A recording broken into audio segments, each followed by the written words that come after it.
सामाजिक नेता बनाम जाति नेता के इस श्रृंखला में आज मैं आपसे बात करूंगा बिहार के मुख्यमंत्री नीतीश कुमार के जातिवादी राजनीति के बारे में।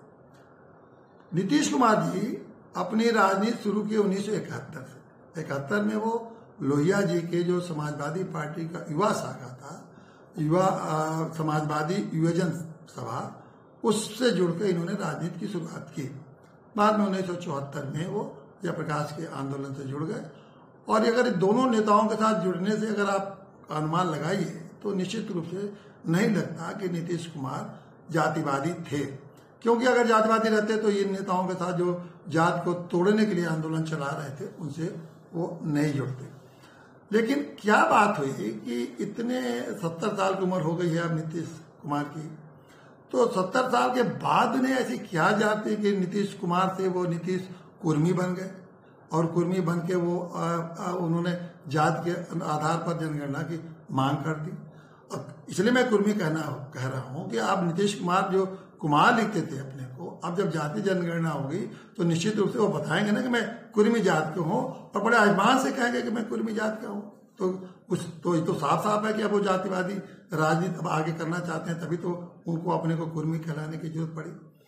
तो इसके पीछे जो मंशा है वो बिल्कुल साफ है कि ये जो जाति जनगणना की जो बात हो रही है, ये सब कह तो रहे हैं नेता, ये या नीतीश कुमार भी कह रहे हैं, या उनके साथ जितनी जातिवादी बिहार के पार्टियां जो मिली हैं, जुड़ी हैं, वो भी यही कह रही हैं कि ये सामाजिक और ये आर्थिक रूप इनकी तरक्की के लिए ऐसा किया जा रहा है। क्योंकि जो सरकारी जो सहायता मिलने वाली है, जब जात की जनगणना हो जाएगी तो उसी हिसाब से अनुसार से जो सरकारी सहायता इनको मिलेगी, चाहे आरक्षण के लिए हो, चाहे स्कूलों में एडमिशन के लिए हो, या जो आर्थिक पैकेजेस जो दिए जाते हैं जात के आधार पर उनका लाभ मिलने का हो। तो इसीलिए जाति जनगणना जरूरी है।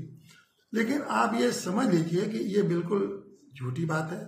ये जो पूरा का पूरा इनके नीतीश कुमार जी की जो राजनीति है उसके पीछे शुद्ध रूप से राजनीति है, और मैं उसको स्पष्ट करूंगा कि कैसे उनकी ये राजनीति। नीतीश कुमार जी जो 21 का भी विधानसभा का बिहार में चुनाव हुआ, आपने देखा कि हार रहे थे, पूरी तरह से हार रहे थे। लेकिन अंत में जब इन्होंने ये कहा कि हमारा ये आखिरी चुनाव है, तो उनको सहानुभूति जनता की हुई और लोगों ने उनको इस लायक बना दिया कि अच्छा खासी संख्या में उनको विधानसभा में उनके सदस्य मिल जाए उनको। लेकिन फिर भी उनको बहुमत नहीं, अब सबसे ज्यादा सदस्य नहीं मिला, ना बहुमत मिला। भारतीय जनता पार्टी को सबसे ज्यादा सीटें मिली और ये 2 नंबर पर है, लेकिन भारतीय जनता पार्टी की कृपा से ये मुख्यमंत्री बन गए। अब उनके मन में ये बात चल रही है कि और जब जिस दिन चाहे भारतीय जनता पार्टी उनको सत्ता से बाहर कर सकती है, क्योंकि समर्थन वापस ले सकती है, उनको बाहर कर सकती है। तो अब उनकी जरूरत है कि वो ऐसी स्थिति में उन्हें लालू के और उनके लड़का जो तेजस्वी यादव है, उसके जो प्रतिपक्ष का नेता भी है, उसकी जरूरत है। तो लालू यादव का हमेशा से ये जातिवादी राजनीति, जनगणना, जातिवादी राजनीति, ये उनका एजेंडा पहले से रहा है। इनका और कोई एजेंडा तो होता नहीं है। तो उनके एजेंडे में को उन्होंने अपने एजेंडा बना दिया, और इसलिए तेजस्वी यादव भी बढ़ चढ़ के उनके साथ हो गए। उस एजेंडे को दोनों राजनीतिक लाभ के लिए इस एजेंडे को शामिल कर लिया।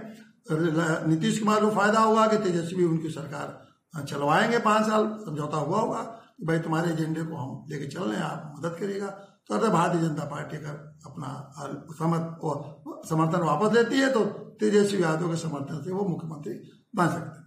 इसके बाद भी उन्होंने इनको ये भी होगा कि अगर आगे की राजनीति करते हैं तो इस एजेंडे से जाति जनगणना के आधार पर आगे की राजनीति भी नीतीश कुमार कर सकते हैं। उसके लिए भी मार्ग को प्रशस्त करना चाहते हैं। लेकिन हमें जो आश्चर्य हुआ इसमें कि इस जाति जनगणना की मांग को जो नीतीश कुमार शुद्ध रूप से राजनीतिक मांग है, राजनीतिक लाभ के लिए ऐसा मांग कर रहे हैं, उसको प्रधानमंत्री जी ने उनको एक हवा दी। और हवा इस तरह दी कि उन्होंने इन लोगों से मिलने के लिए, जितने जातिवादी नेता थे, सबसे मिलने के लिए समय दिया, बातचीत किया। हालांकि ये व्यक्तिगत मामला नहीं था। अगर जातिवादी मांग है तो ये मामला जाना चाहिए लोकसभा में बहस होना चाहिए, अन्य फोरम पर बहस होना चाहिए। लेकिन प्रधानमंत्री जी से व्यक्तिगत रूप से इन लोगों का मिलना इससे साफ जाहिर करता है कि प्रधानमंत्री जी भी इस जातिवादी जनगणना को हवा दे रहे हैं। और उनके हवा देने का मतलब यह है कि निश्चित रूप से ये 2021 में जनगणना में ये शामिल होने वाला है। और मुख्य प्रधानमंत्री जी क्यों हवा दे रहे हैं? इसके पीछे है कि 2024 में उनको भी नहीं लगता कि उनके जो अभी तक जितने भी कार्यक्रम हैं, योजनाएं हैं, उससे नहीं लगता कि, और जिसके आधार पर देश भर के लोगों ने उनका समर्थन किया, तो नहीं लगता है कि 2024 में उनको पूरे देश के लोग उन योजनाओं पर समर्थन दें, क्योंकि अब कोई बड़ी बात उनके लिए कहने के लिए नहीं रह गई है देश की जनता के सामने। तो उनको भी लगता है कि अगर 2024 के चुनाव में हमको सफल होना है तो पिछड़ों की राजनीति किया जाए, और पिछड़ों का 52% का जो संख्या बड़ी संख्या है, तो 52% के जो लोग अगर समर्थन देते हैं तो 2024 की राजनीति में उनको सफलता मिल सकती है। अब ये पिछड़ों की राजनीति कैसे की जा रही है, इसको थोड़ा और स्पष्ट होना चाहिए। ये जो मंडल ने जो किया था, उन्होंने मंडल 71 में जो किया था, तो उन्होंने संस्तुति ये की थी कि इनकी संख्या तो 52% है, लेकिन इनको आरक्षण 27% ही दिया जा सकता है। अब 27% के जबकि संख्या 52 है, तो अगर जाति जनगणना अगर किया जाता है तो निश्चित रूप से पिछड़ों को ये अंदाजा है कि उनकी संख्या अगर 52 नहीं होती है तो कुछ न कुछ उनकी संख्या बढ़ जाएगी, 27 तो निश्चित बढ़ जाएगी। तो वो मांग करेंगे कि हमको आरक्षण या लाभ 27% से ज्यादा मिले। अगर 52% हो सकता है या हो सकता है इससे भी बढ़ जाए तो 55% की मांग करेंगे। और इस मांग को करने के बाद जो दिक्कत आ रही है कि सुप्रीम कोर्ट का ये जो फैसला है कि 50% से ज्यादा आरक्षण नहीं जा सकता, तो वो मांग करेंगे कि इसको संविधान के संशोधन द्वारा बदला जाए, और ये बदलने की मांग करेंगे। अगर संविधान के संशोधन से वो बदल जाएगा तो उनको लगेगा कि पिछड़ों को इन्होंने बहुत बड़ा उनके मुद्दा उठाया, उनका बहुत बड़ी उनका फायदा कराया, तो वो पिछड़े इनके साथ खड़े हो जाए।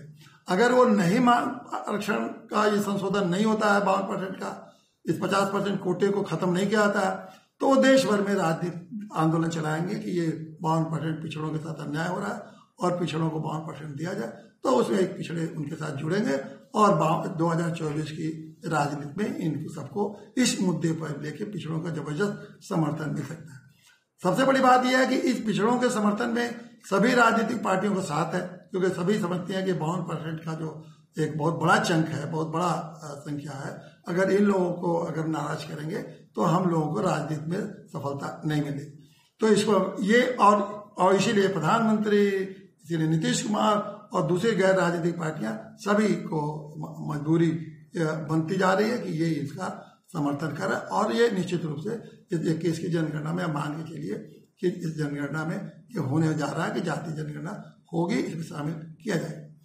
जाति जनगणना करिए, हमारा व्यक्तिगत मत है कि हमें कोई इसमें मेरा इसके खिलाफ नहीं, लेकिन एक बात मैं कहना चाहता कि अगर जाति जनगणना अगर कर रहे हैं तो आप कम से कम गरीब पिछड़ों को, गरीब लोगों को तो उपेक्षा मत कीजिए। ये जो 52% की अगर आरक्षण आपको मिल गया कोटे के दलित पिछड़ों के लिए, तो 52% पिछड़ों को अगर आरक्षण मिला तो उसका असर क्या होगा। आप ये समझते हैं कि 52% पिछड़े हो गए, इस पिछड़ों में लाभ कौन उठाएगा। अगर 52% को आप लाभ इनको दे दिए आपने, तो इसमें जो पिछड़े जातियों में बहुत अगड़ी जातियां हो चुकी है। पिछड़े में कुछ जातियां ऐसी जो बहुत ही संपन्न है और अगड़ी जातियों से भी बढ़ चढ़ के, जिनको आप अगड़ी जातियां कहते हैं, उनसे बढ़ चढ़ के अगर ऐसा करते हैं तो आप जैसे सब गरीबों को उसमें आर्थिक आधार लगा दीजिए कि जाति जनगणना के साथ साथ आर्थिक आधार पर भी गणना होगी। आर्थिक आधार का मतलब कौन संपन्न है और कौन गरीब है।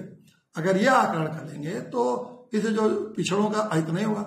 अन्यथा क्या होगा कि 52% में पिछड़ों को आप डाल देंगे और वो उसमें जो संपन्न जातियां हैं, जैसे उत्तर प्रदेश में यादव जातियां हैं, बिहार में यादव जातियां हैं, राजस्थान में जाट हैं, महाराष्ट्र में मराठा हैं और पवार हैं, इसी तरह से हर प्रदेश में पिछड़ी जातियां तो बहुत संपन्न जातियां हैं और वो संपन्न जातियां जो पिछड़ी जातियां हैं बहुत संपन्न है, वो उसका पूरा का पूरा मलाई को ले लेंगी और जो गरीब पिछड़ा है बेचारा उसकी स्थिति वहीं रह जाएगी।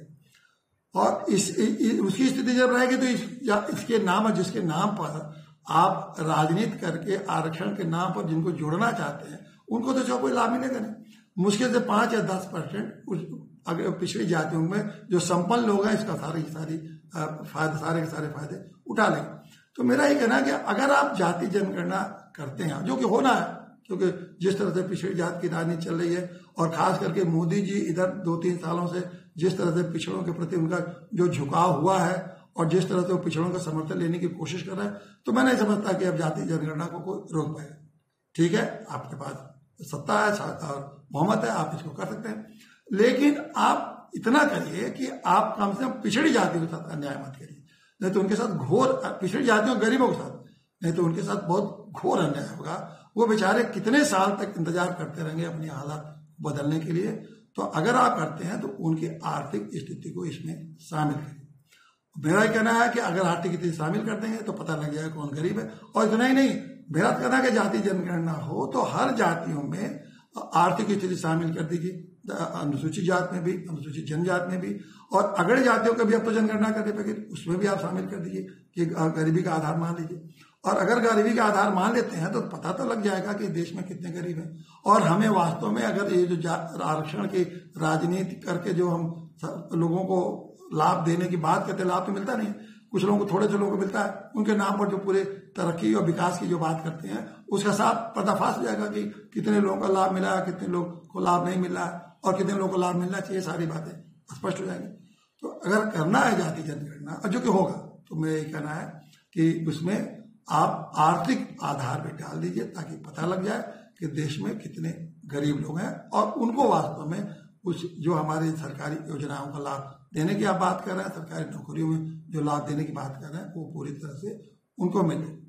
मेरा कहना है कि अगर ये ऐसा करते हैं तो ठीक है, तो ये तरीका आपने निकाला है, देखा जाएगा, समय बताएगा कि इसका क्या परिणाम हुआ। लेकिन अगर ऐसा नहीं करते हैं, अगर आप आर्थिक आधार नहीं जोड़ते हैं, आर्थिक आधार जाति जनगणना के साथ नहीं शामिल करते हैं, तो उसके लिए मैं सभी सोशल लीडर से, जो सामाजिक नेता हैं या सामाजिक सोच रखने वाले लोग हैं, उनसे मैं कहूँगा कि जनगणना का बहिष्कार करें। जो जाति जनगणना है बिल्कुल इसका समर्थन न दें, और अपने को जब जनगणना के लोग आवे तो अपने को भागीदार न करें, अपने बारे में कुछ न बताएं। नहीं बताएंगे तो ठीक है, आप जैसी जनगणना को करना हो करें, और जब नहीं बताएंगे तो उनके जनगणना का कोई मान ही नहीं रहेगा।